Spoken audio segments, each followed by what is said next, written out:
jadi.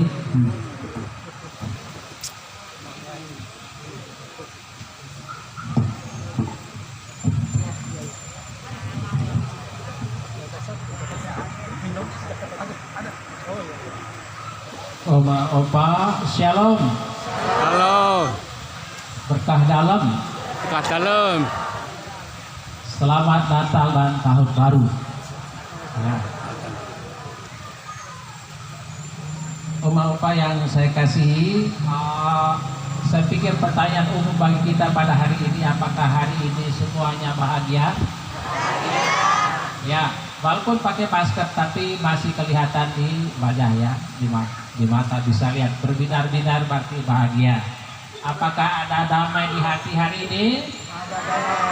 Puji Tuhan, haleluya. Kalau damai itu berarti kita betul-betul merayakan hidup hari ini, merayakan hidup atas segala kebaikan Tuhan. Opa-opa yang saya kasihi, nama paguyuban ini apa? Adi Yuswa. Kalau orang Sunda bilang Adi Yuswa, Yuswa itu artinya apa? Umur. Ya, umur. Kalau untuk Sunda itu umur itu Yuswa, bahasa halusnya. Adi Yuswa berarti umur yang sebenarnya super, umur yang lebih. Maka kami sebutnya itu secara umum mengatakan bahwa umur Yuswa ini termasuk sebagai bonus dari Tuhan. Karena ada yang hanya 60 tahun. Ya, 60 tahun itu banyak duka deritanya. Ya, banyak mengeluhnya. Tapi opa-opa yang hadir pada saat ini semuanya bahagia. Puji Tuhan, haleluya. Ya, sekali lagi ini adalah karunia dari Tuhan. Yuswa atau Yusyo itu adalah rahmat dari Allah. Karunia cuma-cuma dari Allah, bukan karena usaha kita, bukan karena proposal kita supaya umur kita harus lebih.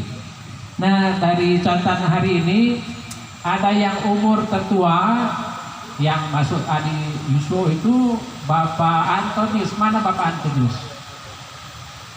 Ada? Ya, ini umur 88. Ya, ini. Selamat berbahagia Bapak Antonius ya. Itu semua adalah rahmat cuma-cuma dari Allah. Umur itu adalah pemberian Allah cuma-cuma, bukan karena jasa kita. Maka wajarlah kita bersyukur. Mungkin opa saat ini, disebut juga eyang ya. Ya,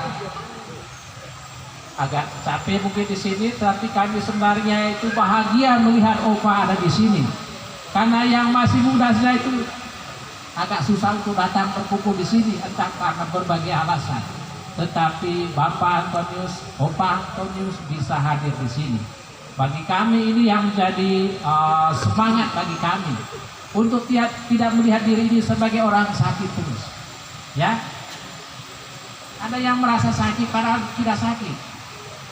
Ada yang tidak bisa masuk gereja karena merasa dirinya sakit atau berbagai alasan. Tapi orang tua sudah umurnya sudah tua, sepuh, sudah pakai kursi roda tapi masih bersemangat. Orang ini yang disebut orang yang pandai bersyukur, ya, pandai bersyukur atas nikmat dari Allah, nikmat dari Tuhan, rahmat dari Tuhan. Ibu bapak saudara-saudara yang terkasih dalam Tuhan, sekali lagi bahwa kelompok ini sebagai kelompok bonus dari Tuhan dalam hal umur. Ada yang menyebut juga kelompok ini sebagai kelompok senior, sobat-sobat senior. Senior dalam banyak hal. Ya, dalam hal bercinta. Ya, betul kan? Apakah masih bercinta sampai sekarang? Yalah, senyum-senyum sendiri kan gak apa-apa. Ya, ya. Karena tanpa cinta itu kita langsung kering. Ya, bercinta sebanyak kasih lebih luas itu berarti kita sebenarnya merasa diterima. Kalau ada perasaan diterima itu kita bahagia. Tapi kalau perasaan ditolak terus, kita sebanyak kering jadinya. Ya, kalau kita merasa diterima, maka kita juga mendoakan orang lain supaya orang lain tetap hidup, berada bersama kita.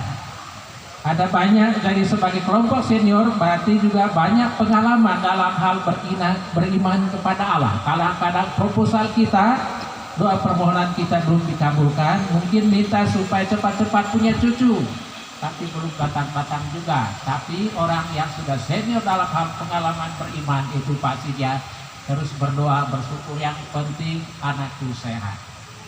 Dengan demikian dia akan berdamai dengan dirinya, berdamai dengan siapapun, termasuk dengan alam dan juga pasti dengan Allah sendiri.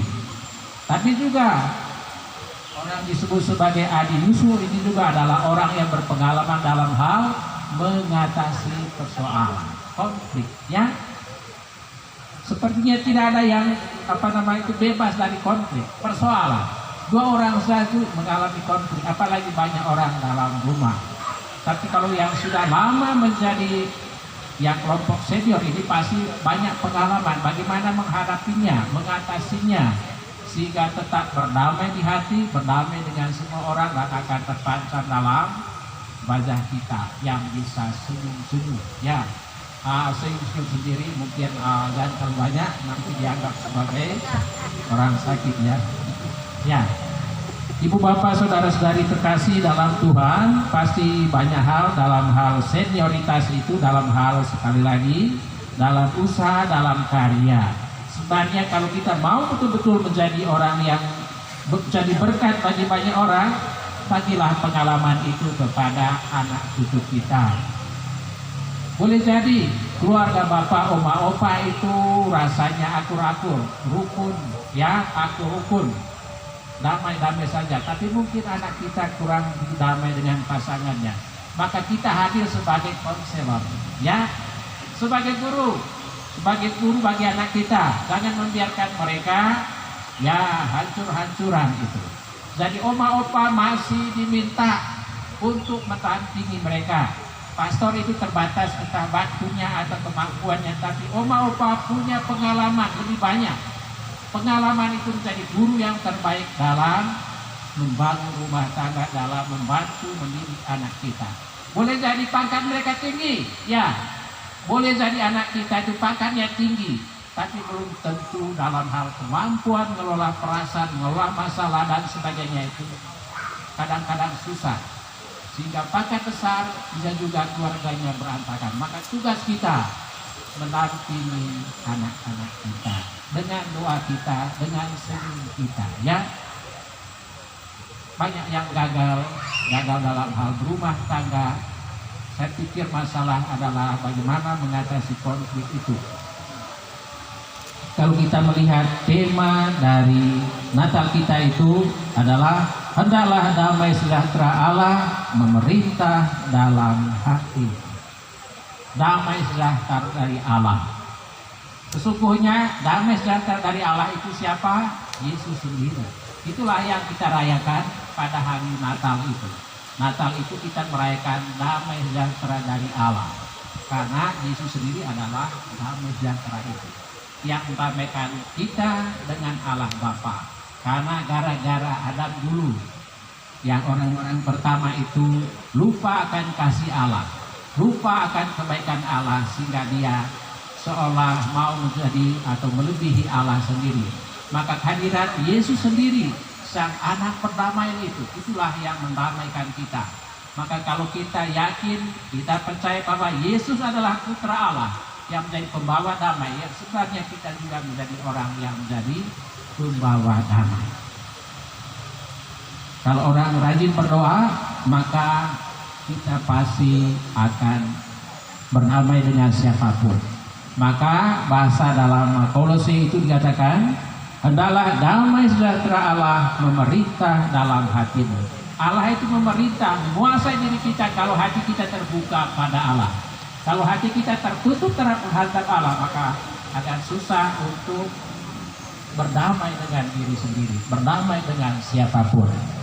Ibu bapak saudara-saudari terkasih dalam Tuhan, orang yang bisa berdamai dengan Allah juga adalah orang yang pandai bersyukur. Jangan selalu melihat kekurangannya, ya, mengeluh terhadap pasangan juga bisa membuat kita tidak damai, ya.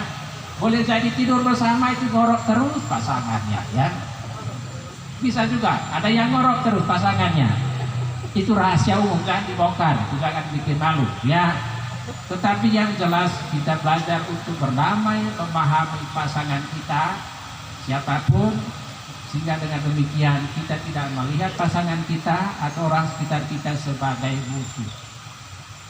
Saya percaya yang datang di peta ini semuanya orang-orang yang berdamai, damai dengan dirinya sendiri, damai dengan pasangannya, dengan anak cucunya, dengan masyarakat sekitarnya, dan berdamai dengan alam.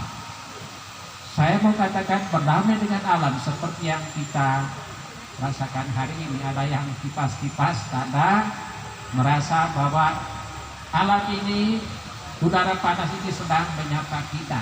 Apakah kita mau berdamai dengan udara panas? Mau nggak? Ya, saya hidup di sini.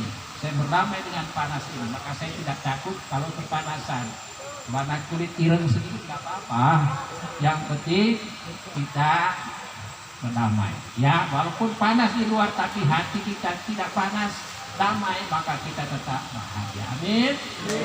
Amin. Saya harap semuanya bahagia hari ini. Saya ucapkan selamat Natal dan Tahun Baru semua. Semoga semuanya mengalami damai sejahtera dari Tuhan Yesus. Tuhan memberkati kita semua. Amin.